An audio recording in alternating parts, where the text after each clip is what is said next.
আসসালামু আলাইকুম। আশা করি সবাই ভালো আছেন, আমরাও অনেক ভালো আছি আলহামদুলিল্লাহ। আজকে রান্না করব পাঁচমিশালি শাক আর ডিম ভুনা। তো দেখতে দেখেন, সাথেই থাকেন। আমার ভিডিওটা যদি ভালো লাগে আমার চ্যানেলটাকে সাবস্ক্রাইব করে লাইক দিবেন, কমেন্ট করে জানিয়ে দিবেন কেমন হয়েছে। আর এই তো আপনাদের রাধুনি এসে পড়ছে।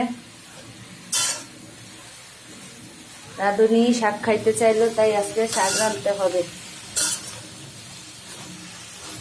আমি শাকের মধ্যে পেঁয়াজ, রসুন, মরিচ, লবণ সবকিছু দিয়ে দিয়েছি।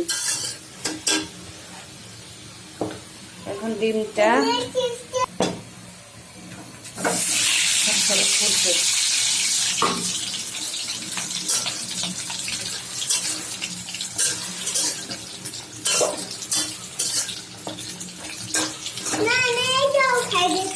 শাকটা হচ্ছে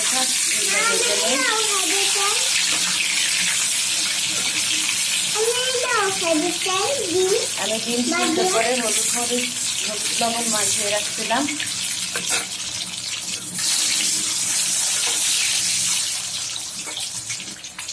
ডিমটা ভাজা হয়ে গেছে, এখন আমি উঠাই নেব। ধরো গায়ে ছিটতে থাকি।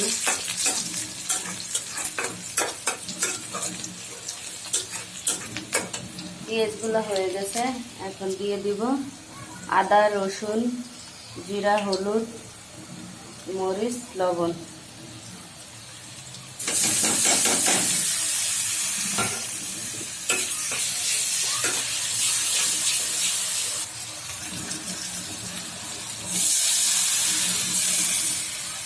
দিয়ে দিলাম পানি, কষানি হোক। এখন দেখুন শাকটা পাঁচমিশালি টাটকা শাক। এখনই শাকগুলো তুলে আনলাম বাসার পাশ থেকে।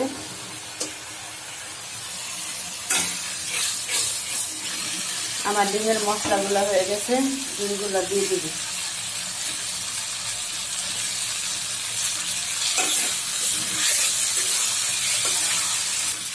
হালকা ঝোল দিয়ে দিব।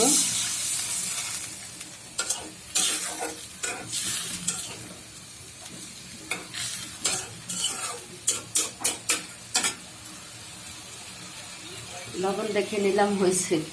দেখেন শাকের অবস্থা হইতে আছে, আর এদিকে ডিমের অবস্থা, ডিমটা হয়ে আসছে আর একটু ঝোলটা টানবে। দেখেন ডিমের কালারটা কত সুন্দর হয়েছে।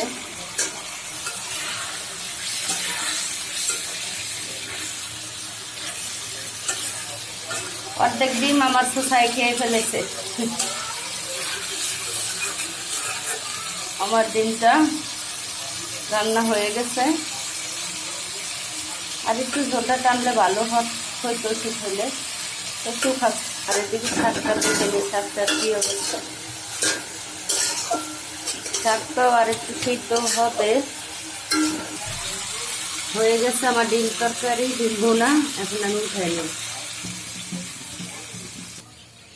দেখেন কিরকম হচ্ছে। যদি মনে করেন আমার রান্না ঠিক আছে তাহলে আপনারা ট্রাই করবেন। হ্যাঁ,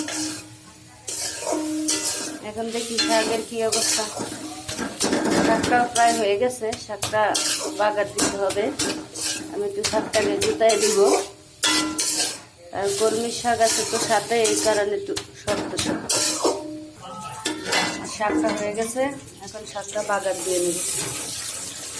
বাগারের জন্য আমি দিয়ে দিই একটু পেঁয়াজ, রসুন পেঁয়াজটা হয়ে গেছে, আমি শাকটা দিয়ে দেব।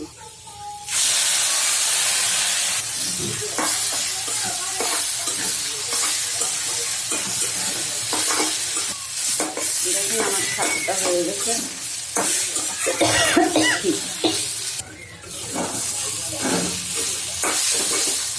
শাকটা হয়ে গেছে, এখন উড়াই নেব।